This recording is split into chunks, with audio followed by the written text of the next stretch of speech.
বিসমিল্লাহির রহমানির রহিম।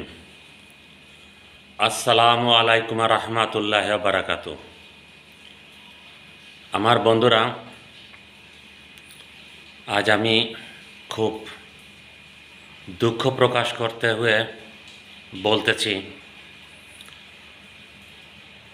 বাংলাদেশের একটা কুখ্যাত রাজাকার,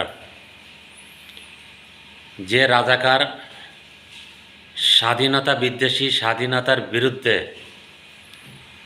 পাকিস্তান হানাদার বাহিনীর ভাড়ুয়াগিরি করেছে, কুখ্যাত রাজাকার।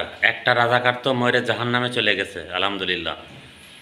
1971 সালের কুখ্যাত রাজাকার মৌলভী দেলোয়ার সাঈদী, সে তো মরে জাহান্নামে চলে গেছে। আর একটা রাজাকার তার সাথী ছিল, তাকে কেন যে ঝুলিয়ে রাখছিল বাংলাদেশ সরকার, এটা বুঝতে পারি নাই। এটাকে মারেই ফেলানো উচিত ছিল, কিন্তু মারে নাই, এরে জেল থেকে মুক্ত করে দিয়েছে। আর আপনি চিন্তা করে দেখেন, বাংলাদেশে কত বড় মাদারচোদ বাংলাদেশি জাতি। বাংলাদেশি তো পরিচয় দিতে আমার ঘৃণা করতেছে নিজেকে, যে কত বড় মাদারচোদ জাতি বাংলাদেশি, যে স্বাধীনতার জন্য হানাদার বাহিনীর বিরুদ্ধে যে যুদ্ধ করেছে মুক্তিবাহিনী, তাদেরকে জুতার মালা গলায় পড়ায় তার ঘুরাইছে। আর যে হানাদার বাহিনী, স্বাধীনতার বিরোধী শক্তি যে যারা আছে, তাদেরকে ইজ্জত দিতেছে। চিন্তা করে দেখেন, মনে হচ্ছে আমরা নমরুদ ফিরাউনের জামানায় বসবাস করতেছি। আমরা নমরুদের জামানায় বসবাস করতেছি, ফিরাউনের জামানায় বসবাস করতেছি। চিন্তা করে দেখেন কত বড় মাদারচোদ জাতি হইলে। আর এরা মুসলমানের দাবি করে, এদের মতো মুসলমানের মুখে তো কুত্তা দিয়ে পেশাব করানো উচিত। আপনারা কিছু বললে আর বলেন আমি নাকি ভাষা খারাপ করি, আমার ব্যবহার ভালো না। ভাই আমি কি করব বলেন তো, কি করার আছে? যারা 30 লক্ষ মানুষকে গণহত্যা করেছে, হিন্দুদেরকে গণহত্যা করেছে, তাদের পক্ষে কিভাবে দাঁড়াইতে পারে একটা মুসলমান? সেই পাকিস্তান হানাদার বাহিনীর পক্ষে এরা কিভাবে দাঁড়াইতে পারে? যারা বিরোধী দলের, যে পাকিস্তান হানাদার বাহিনীর বিরোধী দলের মহিলাদেরকে, ছোট ছোট বাচ্চাদেরকে হত্যা করেছে, পরিবারকে গণহত্যা করেছে, যুবতী মেয়েদেরকে ঘর থেকে তুলে নিয়ে ব্যারাগে ন্যাংটা করে রেখেছে, আর সুদ্দে জাগো মাইরে ফেলাইছে, তাদের পক্ষে এই জাতি কিভাবে যাইতে পারে?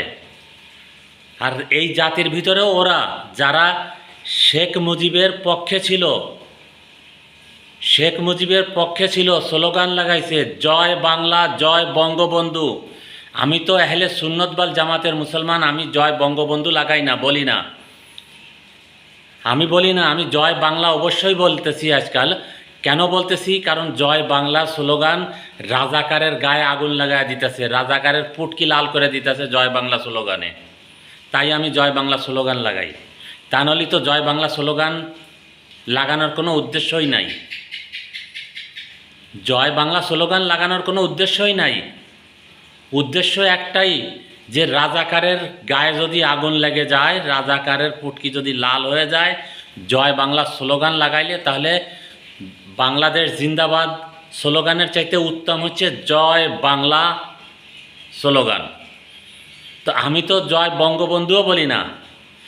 তোমরা বলছো যারা, ওই আমির হামজা, মিজানুর রহমান আজারি, মামুনুল হক, এই যে চুতমারানির পোলা যারা আছে, খানকির পোলারা, এরা হাজার হাজার মানুষের ভিতরে বলছে জয় বাংলা, জয় বঙ্গবন্ধু বলছে। আজ তোমরা কোন সদনের মুসলমান তোমরা, যে তোমরা 2 দিন পরে পরে বাপ পরিবর্তন করো? তোমরা বাপ পরিবর্তন করো, কি ব্যাপার তোমাদের? আমাদের তো, আমরা তো পরিবর্তন করিনি। আমাদের নেতা হজরত শাহজালাল ইয়ামানি কালকেও ছিল, আজকেও আছে। গরিব নওয়াজ আমাদের নেতা, পিরানে পীর দস্তগীর আব্দুল কাদের জিলানি আমাদের নেতা। আমরা তো নেতা পরিবর্তন করিনি। আমাদের নেতাদের বিরুদ্ধে যখন তোমরা কিছু বকবাস করো, সাহাবীদের, আমার সাহাবীরা আমাদের নেতা, আমাদের সাহাবীদের ব্যাপারে যখন তোমরা বকবাস করো, আমাদের নবীর ব্যাপারে যখন তোমরা বকবাস করো, তখন তোমাদেরকে আমরা কুত্তার মতো লাঞ্ছিত করি। আর তোমরা যে থালিতে খাইতেছো মাদারচোদ, সেই থালিতে তোমরা পায়খানা করতেছো। কত নিকৃষ্ট জাতি, কত নিকৃষ্ট জাতি এরা, চিন্তা করতে পারেন আপনি? আমি খুব কষ্টের কথাটা বলতেছি। এই তো বেশ্যাপাড়ার যে বেশ্যা মহিলা আছে না, ঘন্টায় ঘন্টায় যে আর একজনের সাথে যায় শোয়, বেশ্যাবৃত্তি করে, ভাতার চেঞ্জ হয়ে যায়, ওদেরও খাসলাত এই ওলেমায় দেহবন্দের এই বাংলাদেশিদের চাইতে জন্য ওদের খাসলাত অনেক উত্তম। ওরা কমসে কম যার খাইতেছে তার গুণ তো, তার গুণ না গাইতে পারলে তার বোরাই তো করে না। আর এরা তো মাদারচোদ, যার গুণ গাইছে, যার নিমক খাইছে, তার সাথে গাদ্দারি করতেছে। এ কত বড় নিকৃষ্ট জাতি, কত বড় মালাউনের বাচ্চা এরা, ইহুদির বাচ্চা এরা, যারা মুসলমানের পরিচয় দিতেছে, ইসলামের নামটা ব্যবহার করতেছে, কিন্তু ইসলাম এদের ভিতরে নাই। এরা মুসলমান না, এরা মুসলমান না, এদেরকে সরাসরি কুত্তায় সুদে জন্ম দিছে। ওলেমায় দেহবান এহলে হাদিস নামের খবিশ লামজবি ওয়াহাবি সালাফি যারা আছে, যারা এই আওয়ামী লীগের ভিতরে ছিল, কুকর্ম করেছে, চাঁদাবাজি করছে, নিকৃষ্ট থেকে নিকৃষ্ট কাজ করেছে, সেন্টিগ্রেট করেছে, জাতিকে শোষণ করেছে, আর এখনও শোষণ করতেছে। এই যে হাসনাত আবদুল্লাহ সার্জিস, এই কুত্তার বাচ্চা যারা আছে খানকির ফোলারা, এরা দুই দিন আগে এরা ম্যাচের পয়সা দিতে পারে না বলে টিউশন পড়াইতো, পড়ায় তারপরে ম্যাচের পয়সা এরা পরিশোধ করতো। সেই খানকির পোলাগোর কাছে এত বড় বড় গাড়ি কোন জায়গা থেকে আইছে? এরা এদের মা বোনরে বিকৃত করছে ব্রিটিশ আমেরিকা নেটোর হাতে, সুদান্যা কামাই এদের কাছে আইছে। আর যারা এই উপদেষ্টা হয়েছে খানকির পোলারা, এরা তো কেউ বাংলাদেশি না, এরা সব ইউরোপ আমেরিকার সিটিজেন। এদেরকে নিয়ে এসে বসাইছে, এদেরকে পাঠাইছে বাইডেন সরকার, যে যাও বাংলাদেশিদের পটকি মারো, বাংলাদেশিদেরকে শোষণ করো, নির্মমভাবে শোষণ করো বাংলাদেশিদেরকে, যাও। আর এরা আইছে, খানকির পোলারা শোষণ করতে আইছে। ওই চাঁদাবাজি হইতেছে, ওই খাদ্যদ্রব্যর মূল্য, আসবাবপত্রের মূল্য